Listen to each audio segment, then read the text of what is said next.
Let's talk about something I think we've all felt, that feeling like you're at war with yourself. Today, we're going to look at a totally different way to think about your own mind. It's an idea that goes way beyond just willpower or self-control and into something, well, a whole lot more powerful. You know that feeling, right?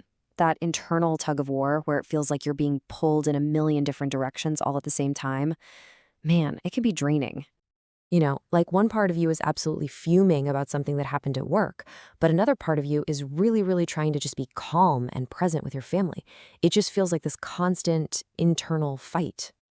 But what if that whole way of thinking is just wrong? What if your mind isn't a battlefield? What if it's something way more complex, more collaborative? What if it's an orchestra? And in this huge, amazing orchestra of your inner world, you have a very, very specific role. You're the one holding the baton. You you are the maestro. So let's dig into what that actually means.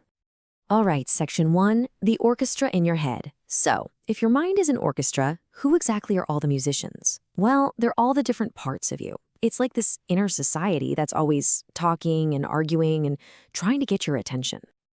And these parts, they really do feel like their own little characters, don't they? You've got the angry manager who uses frustration to try and control things. Then there's the curious self, always up for something new. The vulnerable self, who holds on to your old hurts. And of course, the judgmental or shameful selves, the ones who try to protect you by keeping you playing small. Every single one of them has a voice. Okay, section 2, lost in the storm.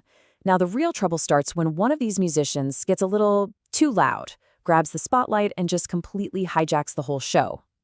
So this brings us to two totally different ways of being. Over on the left, we have fusion. This is when a part, let's say it's your angry manager, just completely takes over. You don't just feel angry, you literally become the anger. There's no space. But on the right, we've got differentiation. This is where you can hear the anger, you can acknowledge it, but you don't merge with it. You are aware of the anger, and in that awareness, you create a space of witnessing. That feeling of fusion, it's perfectly described here. It really is like being lost in a storm. You're just being tossed around by the wind and the rain, and you have no idea which way is up. You're completely lost in it. And this, right here, is the maestro's main job. It's not about trying to stop the storm, it's about finding that calm center within it. It's about hearing the passionate music of that angry violin player without actually becoming the violin itself. That little space of witnessing, that's where all your power is. Section 3, your inner multiverse.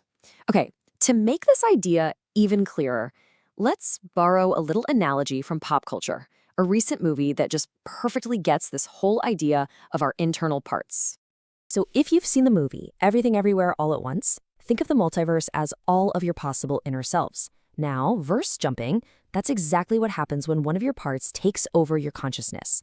Your shameful self steps up to the mic, and bam! Suddenly you've jumped into a universe where you feel like a total failure.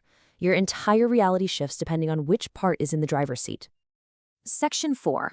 Who is the maestro? And this, of course, brings us to the biggest question of all. If we have all these musicians, then who or what is the maestro? Well, in psychological models like internal family systems, the maestro is called the self. And it's not just another part. It's the essential you that's always there, underneath all the noise. It's that calm, curious, and compassionate center of your being that exists even when you can't feel it. It's your core. This is so important to get. The maestro is not another instrument in the orchestra. The angry part is an instrument. The curious part is an instrument. But the self is the one conducting all of them. Section 5, conducting with curiosity. So all this sounds pretty great in theory, but how do we actually turn it into a skill we can use? How do you step onto that conductor's podium in your own life? Okay, first things first, and this is probably the most important rule because it's the exact opposite of how we usually think. The goal is never to fight your parts or to silence them. I mean, trying to shut up that angry violin player just makes them play louder and more out of tune. Instead, the goal is to lead them with something called loving awareness, to listen, to understand, and then to guide.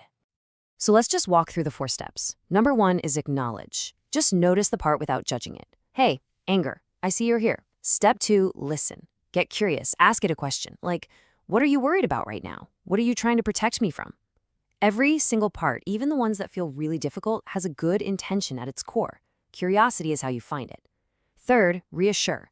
You let that part know the maestro is on the scene. Say, thank you for trying to help. I've got this now.